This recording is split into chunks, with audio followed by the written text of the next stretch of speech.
En ce moment, Israël se trouve au centre de l'attention mondiale, empêtré dans des luttes politiques intenses, des désaccords passionnés avec les dirigeants internationaux et confronté à des sanctions et des répercussions dans le monde entier. Pourtant, au milieu de toute cette agitation, quelque chose d'extraordinaire se déroule au cœur de Jérusalem. Des rapports émergent de diverses sources, affirmant que des personnes ont eu des visions de Jésus lui-même et, plus étrange encore, un étrange bourdonnement a été entendu émanant du ciel. Serait-ce un présage, un signal de la fin des temps comme prédit dans les anciennes prophéties? Et pourquoi, de tous les endroits sur terre, cela se produit-il à Jérusalem? Ce sont les questions que nous allons tenter de résoudre dans cette vidéo, alors restez avec nous jusqu'à la fin pour quelques aperçus fascinants. Mais avant d'entrer dans le vif du sujet, nous aimerions vous demander une petite faveur. Si vous aimez nos vidéos et souhaitez rester au courant de notre dernier contenu, veuillez cliquer sur le bouton d'abonnement et activer les notifications.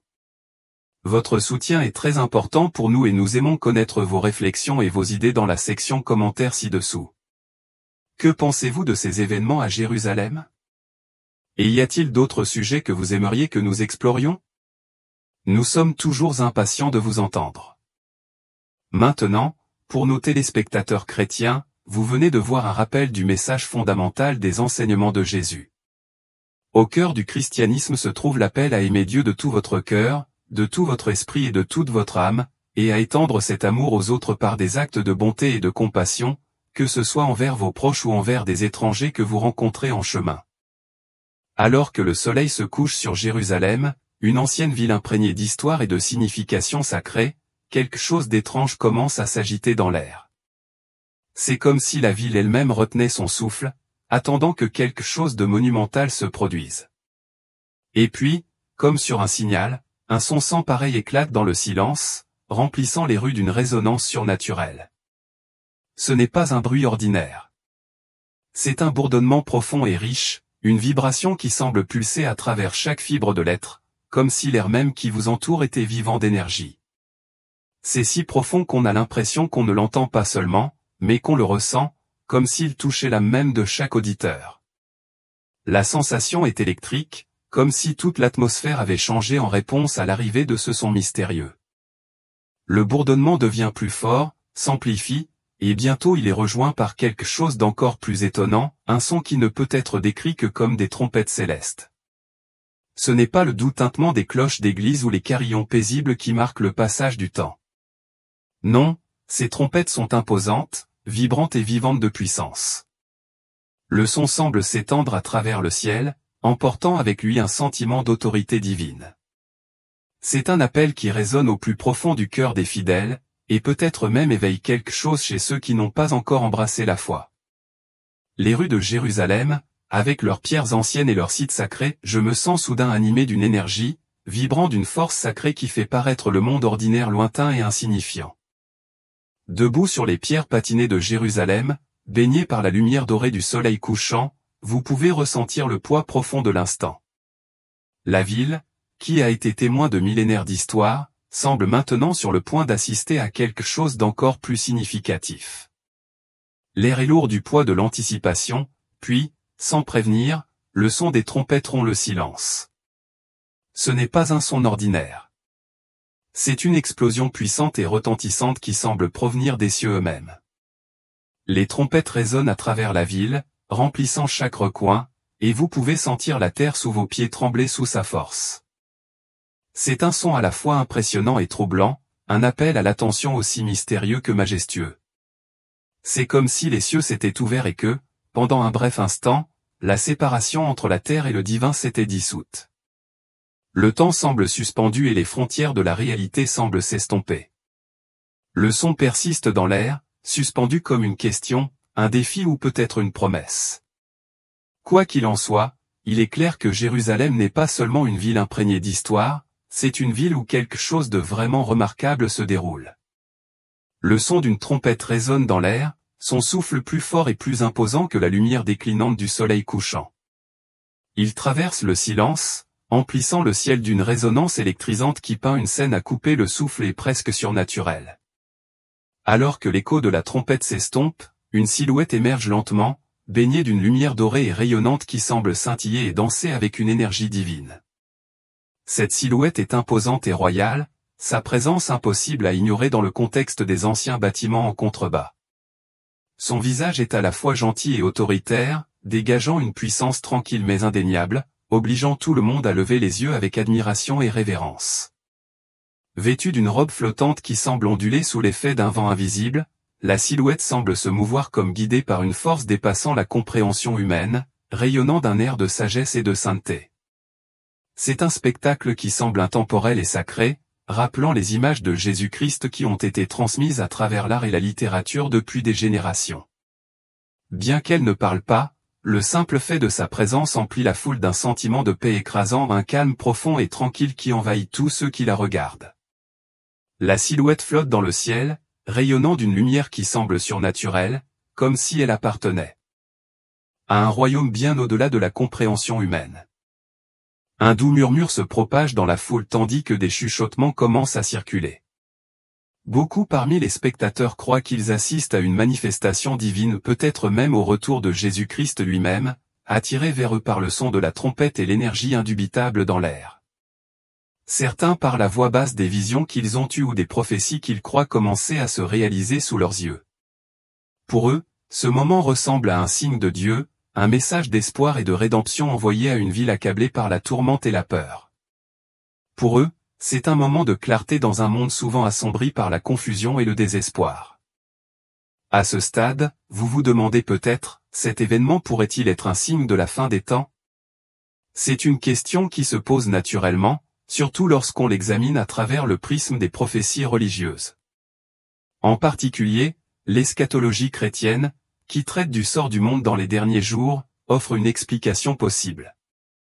Le livre de l'Apocalypse, le dernier livre de la Bible, contient des descriptions vivantes de ce qui se produira avant le retour du Christ et la fin ultime du monde. Parmi ces nombreuses images puissantes, il y a un passage qui parle de coups de trompette, annonçant l'arrivée d'événements apocalyptiques. Pour les dévots, voir une silhouette ressemblant à Jésus accompagnée du son caractéristique d'une trompette peut sembler être l'accomplissement même de ces prophéties, signalant que la fin est proche. Apocalypse 1h7 offre l'une des représentations les plus claires de la seconde venue du Christ, voici qu'il vient avec les nuées. Et tout œil le verra, même ceux qui l'ont percé. Et tous les peuples de la terre se lamenteront à cause de lui. Ainsi en sera-t-il. Amen. Dans ce passage, l'apôtre Jean décrit le moment où Jésus reviendra sur terre, soulignant qu'il s'agira d'un événement universellement visible. Personne ne pourra le nier, et toute l'humanité en sera affectée. Il ne faut pas confondre cela avec l'enlèvement, un événement de la théologie chrétienne au cours duquel les croyants sont censés être enlevés au ciel. La seconde venue, telle que décrite par Jean, est un événement public et visible qui se produira pour que tous puissent en être témoins. D'autres versets bibliques suggèrent que des événements spécifiques se dérouleront en Israël avant le retour du Christ. Zacharie 12h10, par exemple, parle d'un moment où le peuple d'Israël reconnaîtra la gravité de ses actes et pleurera le mal qu'il a causé à Jésus. Je répandrai sur la maison de David et sur les habitants de Jérusalem un esprit de grâce et de supplication, afin qu'en me regardant, celui qu'ils ont percé, ils pleurent sur lui comme on pleure sur un fils unique, ils pleurent amèrement sur lui comme on pleure sur un premier-né. Ce passage suggère une période de profond regret et de tristesse, où le peuple d'Israël devra faire face à son passé et demander pardon pour son rôle dans la crucifixion. En revenant au moment qui se déroule dans le ciel, il est possible que certains voient cette figure et ce son de trompette comme faisant partie du récit biblique plus large de la fin des temps, en particulier du concept de l'Apocalypse. Le livre de l'Apocalypse décrit 7 coups de trompette, chacun signifiant une calamité différente ou un jugement divin qui frappera la terre. Ces trompettes ne sont pas simplement symboliques, elles sont considérées comme des événements réels qui se dérouleront dans les derniers jours, chacun signalant un pas de plus vers la conclusion ultime de l'histoire. Apocalypse 8h7 dépeint une image vivante de la première trompette, le premier ange sonna de la trompette. Et il y eut de la grêle et du feu mêlés de sang, qui furent jetés sur la terre. Le tiers de la terre fut brûlé, le tiers des arbres fut brûlé, et toute l'herbe verte fut brûlée. Pour de nombreux croyants, ces jugements de trompette représentent la colère juste de Dieu et le début de la fin des temps. Vu sous cet angle, le son de trompette qui accompagne la figure dans le ciel pourrait être compris comme un prélude à une série d'événements cataclysmiques, signalant le jugement du monde et l'arrivée imminente du Christ pour reconquérir son royaume. En résumé, ce que certains considèrent comme un événement mystique ou spirituel, cette figure baignée de lumière dorée accompagnée de la trompette retentissante pourrait, pour beaucoup, être considérée comme l'accomplissement de prophéties prédites depuis longtemps. Qu'il s'agisse d'un signe de l'enlèvement, de la seconde venue ou des jugements des trompettes de l'Apocalypse, c'est un moment chargé d'une signification divine. Que l'on le considère comme un symbole d'un jugement imminent ou un message d'espoir, il est indéniable que la figure dans le ciel a laissé une marque indélébile sur tous ceux qui en ont été témoins, suscitant des émotions, déclenchant des débats et rappelant à chacun les mystères profonds qui façonnent notre compréhension du monde et du divin. Contrairement à l'association typique des trompettes avec des avertissements ou des jugements, Apocalypse 11h15 offre une interprétation convaincante et victorieuse. Le verset déclare, le 7e ange sonna de la trompette. Des voix fortes dans le ciel disaient, le royaume du monde est remis à notre Seigneur et à son Messie, et il régnera pour toujours et à jamais. Ici, la trompette n'est pas seulement un héros de désastre ou de chaos, mais un puissant symbole du triomphe divin. Cette annonce marque un moment d'une signification profonde, la reconquête du monde par Dieu et son Messie, une déclaration que le règne des puissances terrestres a pris fin. Ce moment est décrit comme éternel, une vision de souveraineté ultime où la paix et la justice prévaudront sous la domination divine. Bien que beaucoup puissent interpréter cela comme un événement littéral ou apocalyptique, il peut également être considéré à travers une lentille plus symbolique, offrant de l'espoir dans les temps difficiles. La figure ressemblant à Jésus, au cœur de cette vision, pourrait représenter un appel à incarner la compassion, le pardon et l'unité face à la division. Cela pourrait suggérer que, indépendamment des troubles extérieurs qui nous entourent, la véritable vocation de l'humanité est de travailler ensemble dans un esprit de réconciliation, en s'efforçant de créer la paix dans un monde brisé. Considérons maintenant l'importance de Jérusalem elle-même, la ville au cœur de ces événements profonds. Jérusalem n'est pas seulement un lieu géographique, mais un lieu imprégné d'une importance spirituelle, historique et culturelle. Révérée comme la ville sainte par trois des principales religions du monde, le judaïsme, le christianisme et l'islam, Jérusalem porte en elle le poids de millénaires d'histoire, dont chaque couche raconte une histoire de conquête, de destruction et de renouveau. L'histoire de la ville est comme une fouille archéologique, révélant les traces de chaque civilisation qui a franchi ses portes. Des anciens Cananéens à l'Empire romain, des Turcs ottomans au mandat britannique, Jérusalem a été au carrefour d'innombrables empires et peuples, chacun laissant son empreinte sur le caractère de la ville. Le conflit permanent des croyances et des cultures au sein de la ville en a fait à la fois un symbole d'aspiration spirituelle et de conflit humain. Pour certains, le rôle de Jérusalem dans la prophétie biblique est indéniable, en particulier en ce qui concerne les événements de la fin des temps. Le livre de l'Apocalypse, dernier livre de la Bible chrétienne, est rempli d'images et de prédictions saisissantes sur le rôle central de Jérusalem dans ces événements.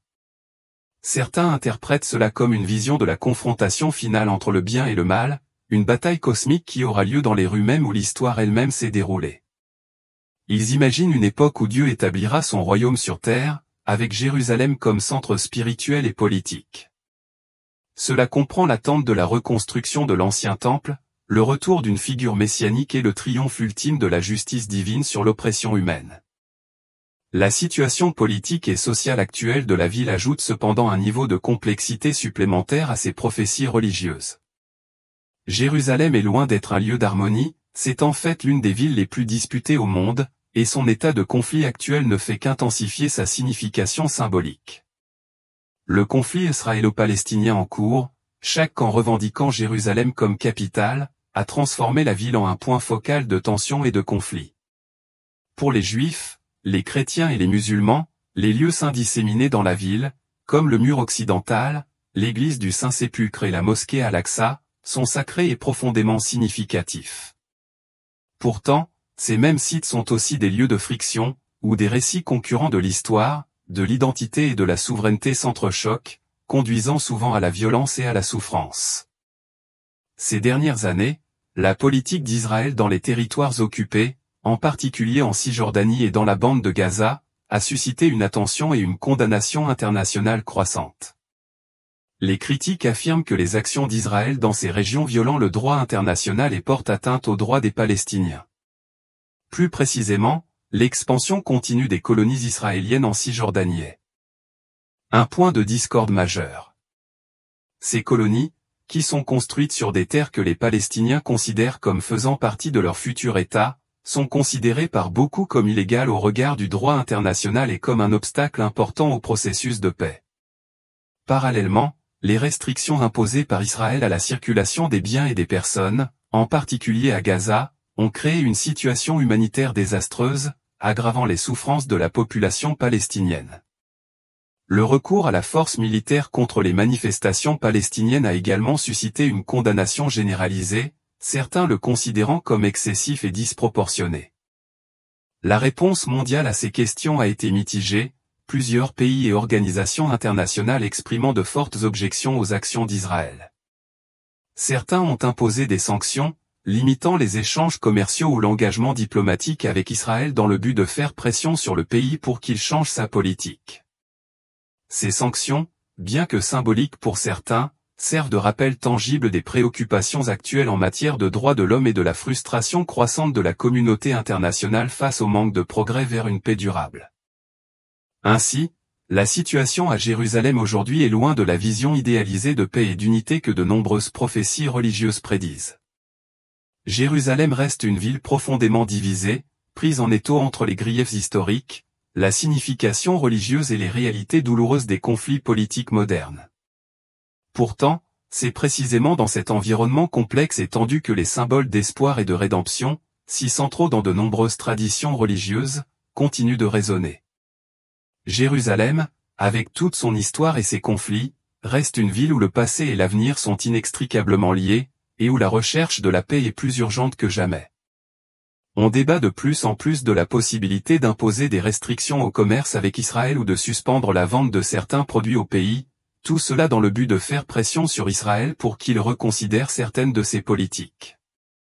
L'objectif ultime de ces mesures est d'encourager un changement de comportement israélien, en particulier dans le contexte de ses relations avec les territoires palestiniens et de ses relations internationales plus larges. Même les États-Unis, longtemps considérés comme l'un des plus fidèles alliés d'Israël, ont exprimé de plus en plus d'inquiétude face à certaines mesures prises par le gouvernement israélien ces dernières années, en particulier sous les présidents Obama et Biden. Washington a appelé Israël à traiter tous les individus de manière équitable et à respecter les lois internationales, renforçant l'idée que la paix dans la région ne peut être obtenue que par la justice, l'égalité et le respect des droits de l'homme. Le président Biden, plus que ses prédécesseurs, a souligné l'importance de reconnaître les deux côtés du conflit israélo-palestinien. Il a déclaré à plusieurs reprises qu'une approche équilibrée était nécessaire, une approche qui reconnaisse les droits et les aspirations des peuples israéliens et palestiniens. Dans ce contexte, les récents événements de Jérusalem, qui ont suscité une attention mondiale considérable, revêtent une signification encore plus grande. Étant donné le poids religieux, historique et politique profond de la ville, il n'est pas surprenant qu'un événement aussi dramatique que l'apparition de Jésus avec un son puissant au cœur de Jérusalem ait capté l'attention du monde. C'est comme si un projecteur brillant était braqué sur cette ville antique, rappelant que Jérusalem n'est pas seulement un site d'une importance religieuse et historique profonde, mais aussi un lieu où le divin et l'humain sont censés se croiser. C'est une ville qui suscite à la fois de grands espoirs et de profondes angoisses, où les rêves de paix sont continuellement mis en balance avec les dures réalités du conflit. Jérusalem occupe une place sacrée dans le cœur de milliards de personnes, représentant un centre de prophétie, de messages divins et de quête d'un avenir meilleur. Pour les personnes de nombreuses confessions, la ville est bien plus qu'un simple lieu physique, c'est un symbole de foi, un lieu où l'on croit encore aujourd'hui que les promesses faites il y a longtemps résonnent. Étant donné le mélange instable de symboles religieux, l'inquiétude omniprésente quant à la possibilité d'une issue apocalyptique et les tensions permanentes qui continuent de façonner le paysage politique de la région, il n'est pas étonnant que l'événement ait suscité un large débat. Les implications de ce qui s'est passé sont largement débattues, les croyants comme les sceptiques essayant de déchiffrer sa véritable signification. Ce qui a commencé comme un événement d'actualité s'est depuis répandu sur les plateformes de médias sociaux, ou les comptes personnels, les vidéos et les photographies partagées par des personnes affirmant avoir été témoins de l'événement alimentent encore plus de spéculations. Ce qui est particulièrement frappant, c'est la façon dont cet événement a réussi à capter l'attention non seulement des dévots, mais aussi de ceux qui ne se considèrent pas traditionnellement comme religieux. L'imagerie et le symbolisme entourant un événement aussi extraordinaire suscitent de profondes questions sur la nature même de l'existence. Des gens de tous horizons se posent soudain des questions existentielles qui transcendent le contexte religieux spécifique. Dieu existe-t-il? Qu'y a-t-il au-delà des limites de notre monde? Est-ce le signe avant-coureur d'un changement cosmique plus important dans la trajectoire spirituelle ou politique du monde? Ces questions, vastes et universelles, ont suscité des discussions entre des personnes d'horizons divers, tout aux prises avec ce que cet événement pourrait signifier, le cas échéant, sur l'état du monde. Bien sûr, avec la multitude de traditions religieuses et de perspectives culturelles en jeu, chaque groupe interprète l'événement à travers son propre prisme. Pour les chrétiens, en particulier, cet événement peut être considéré comme un miracle divin, un signe que Jésus se prépare à revenir sur terre, accomplissant d'anciennes prophéties. D'autres peuvent être plus prudents, adoptant une approche attentiste avant de tirer des conclusions définitives sur sa signification. De même, des personnes d'autres confessions peuvent interpréter l'événement à travers le prisme de leurs propres textes et traditions religieuses, le considérant potentiellement comme l'accomplissement de prophéties spécifiques à leurs croyances. En même temps, certains abordent la situation de manière plus pragmatique, se demandant comment l'événement pourrait influencer les attitudes sociétales ou quel impact psychologique il pourrait avoir sur les masses. Le spectacle qui se déroule à Jérusalem a déclenché des débats passionnés parmi des personnes de tous horizons.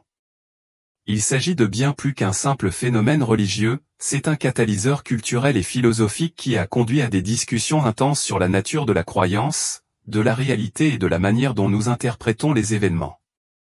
La réaction à ce qui se passe à Jérusalem a, à bien des égards, établi des parallèles avec des phénomènes similaires tout au long de l'histoire, lorsque des événements célestes, des présages étranges ou des signes inhabituels dans le ciel ont été considérés comme des messages des royaumes divins ou surnaturels. Dans l'Antiquité, des penseurs comme le naturaliste romain Pline l'Ancien ont documenté d'étranges comètes, tandis que l'historien grec Hérodote a enregistré l'éclipse solaire de 585 avenue Jésus-Christ, tous deux interprétés comme des présages ou des messages divins par les gens de leur époque. Et qui pourrait oublier l'histoire de l'étoile de Bethléem? Cet événement extraordinaire, qui, selon les chrétiens, a guidé les rois mages vers le lieu de naissance de Jésus, est depuis longtemps considéré comme un puissant symbole de l'intervention directe de Dieu dans l'histoire humaine, même si les spécialistes continuent de débattre de sa véritable nature. Il ne s'agit pas d'un phénomène isolé, ni d'une spécificité du christianisme. Tout au long de l'histoire et à travers les cultures, d'innombrables histoires de visiteurs étranges descendus du ciel, qu'ils soient des anges, des prophètes ou des êtres divins, ont été racontées, apportant avec eux la sagesse, des prophéties ou des messages transformateurs. Ces histoires, tissées dans la trame spirituelle de nombreux. Les sociétés modernes ont façonné la façon dont les gens voient le monde et la place qu'ils y occupent. Qu'ils soient considérés comme des événements littéraux ou des vérités métaphoriques, ils nous rappellent toujours avec force que notre compréhension de la réalité n'est pas toujours aussi simple qu'il y paraît.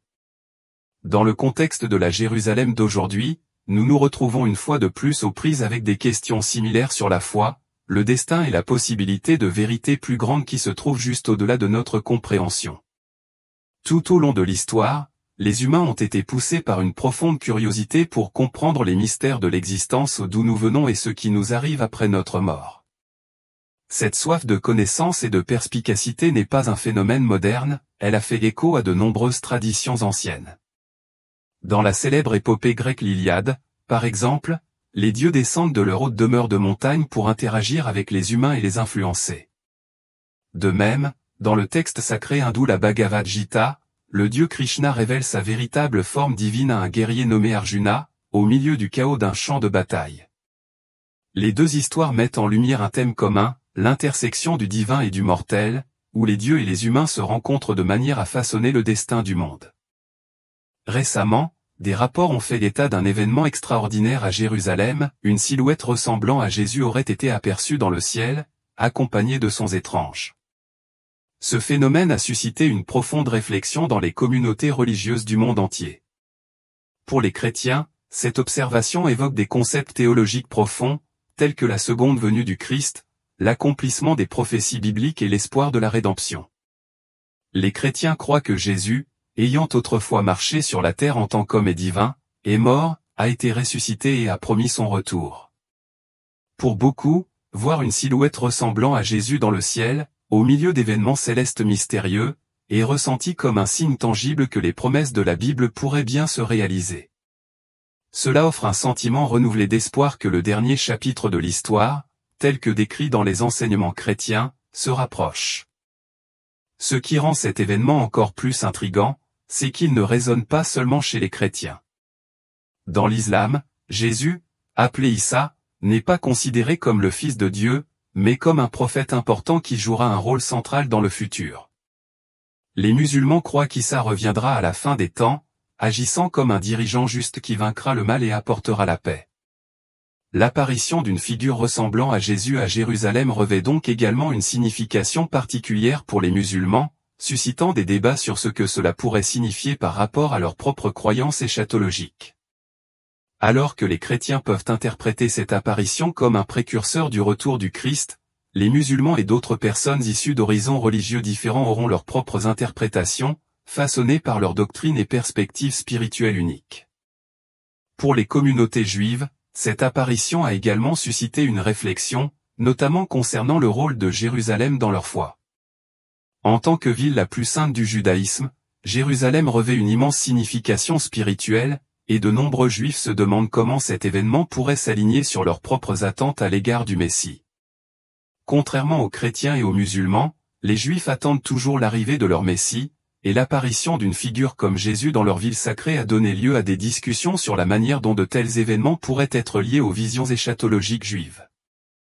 Les synagogues du monde entier ont organisé des séances d'études et des discussions spéciales, explorant ce que leurs textes sacrés pourraient révéler sur ces signes inattendus et leurs implications pour l'avenir. Il est intéressant de noter que l'événement a également suscité des discussions au-delà des religions abrahamiques. Les adeptes de l'hindouisme, du bouddhisme, du sikhisme et d'autres traditions spirituelles envisagent la possibilité de les implications de cette mystérieuse observation à travers leur propre prisme religieux.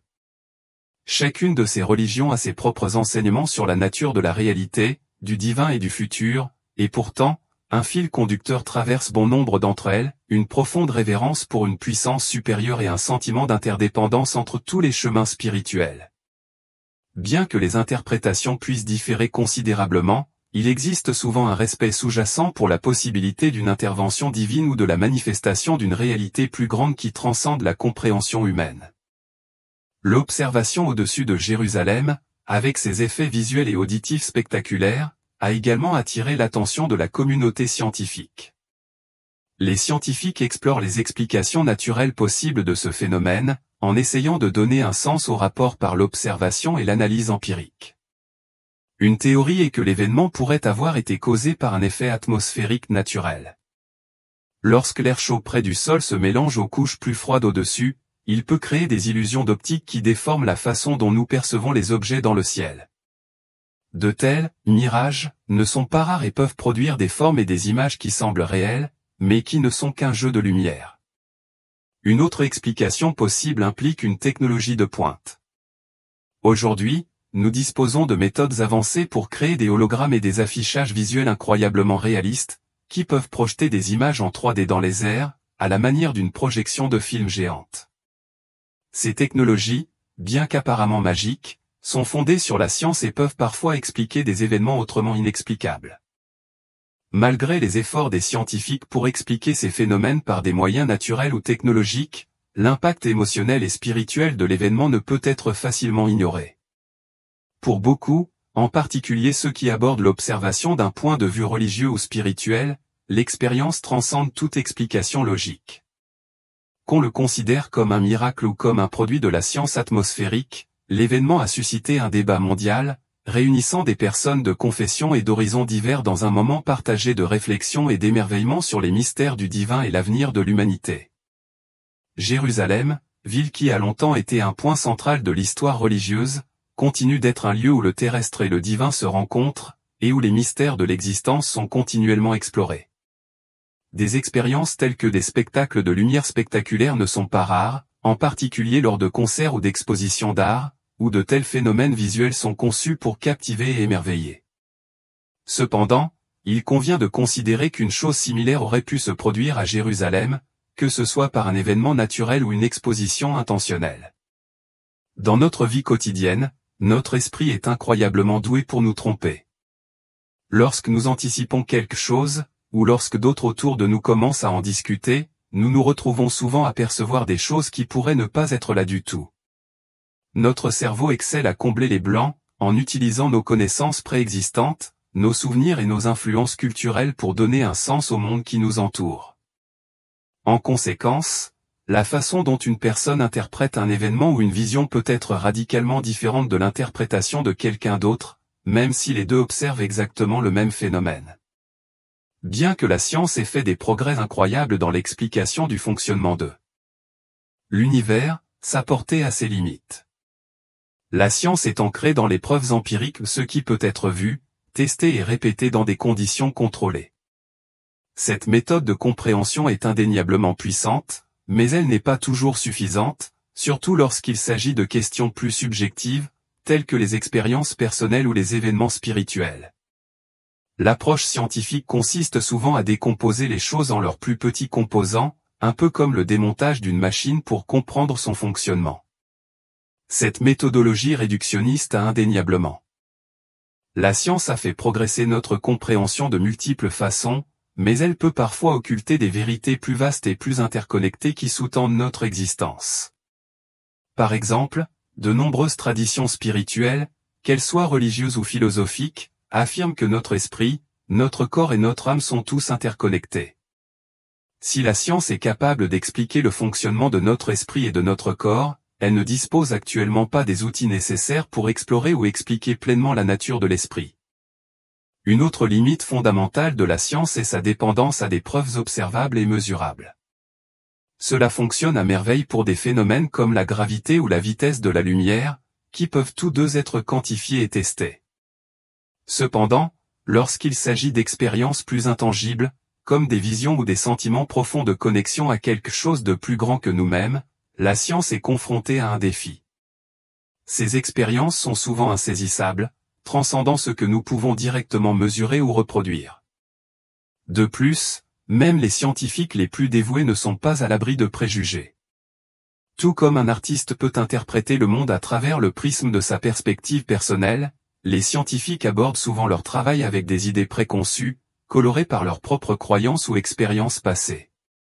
Cela peut fausser leurs conclusions ou limiter leur compréhension, un peu comme les verres teintés altèrent la perception des couleurs.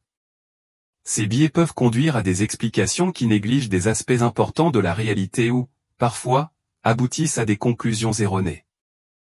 Malgré ces limites, un mouvement croissant se dessine parmi certains scientifiques et philosophes pour explorer les intersections potentielles entre la science et la spiritualité.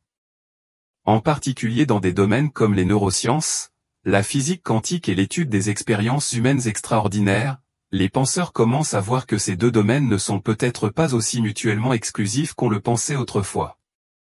En combinant une recherche scientifique rigoureuse avec la sagesse spirituelle, ils espèrent forger une compréhension plus profonde de l'esprit, de l'univers et des mystères profonds qui définissent notre existence. Un domaine d'intérêt particulier est la conscience, l'essence même de ce qui nous rend conscients et nous permet de faire l'expérience du monde. Les chercheurs travaillent sans relâche pour découvrir ce qu'est vraiment la conscience, comment elle peut être modifiée et comment nos pensées peuvent influencer la réalité que nous percevons. Dans ce domaine, la science et les traditions spirituelles offrent des perspectives qui, une fois combinées, pourraient faire la lumière sur la nature profonde de l'esprit. La physique quantique, qui étudie les plus petites particules de matière, est un autre domaine passionnant. Dans ce domaine, les scientifiques ont découvert des relations inattendues entre l'observateur et l'observé, suggérant que l'acte d'observation lui-même joue un rôle dans la formation du résultat. Ces principes, tels que l'intrication quantique, la non-localité et la superposition, laissent entrevoir un univers bien plus interconnecté que nous aurions pu l'imaginer, faisant écho à la croyance spirituelle en l'unité de toutes choses. En outre, le domaine de la recherche psychique s'intéresse aux expériences humaines extraordinaires, telles que la télépathie, la précognition et les expériences de mort imminente. Ces phénomènes, qui défient les explications scientifiques conventionnelles, peuvent fournir des indices importants sur la nature de la conscience et sa connexion avec le monde physique.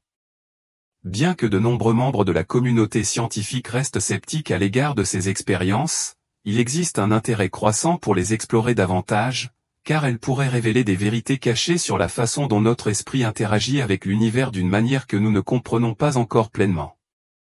Fondamentalement, la science offre un cadre puissant pour comprendre le monde qui nous entoure, mais elle ne peut pas remplacer le sens profond et le sens du but que beaucoup trouvent dans la foi. Des événements comme le récent phénomène de Jérusalem, qu'il s'agisse d'un tour de passe-passe de l'esprit, d'un événement surnaturel ou de quelque chose d'autre, servent de rappel des mystères qui imprègnent nos vies, des mystères que la science seule ne peut pas expliquer entièrement. Pour ceux qui cherchent des réponses qui transcendent le domaine physique, les enseignements de Jésus offrent une voie vers une compréhension plus profonde. Ces messages intemporels d'amour, de pardon et d'espoir ont touché le cœur de milliards de personnes au fil des siècles, offrant un sentiment de paix et de clarté qui transcende les limites du monde matériel.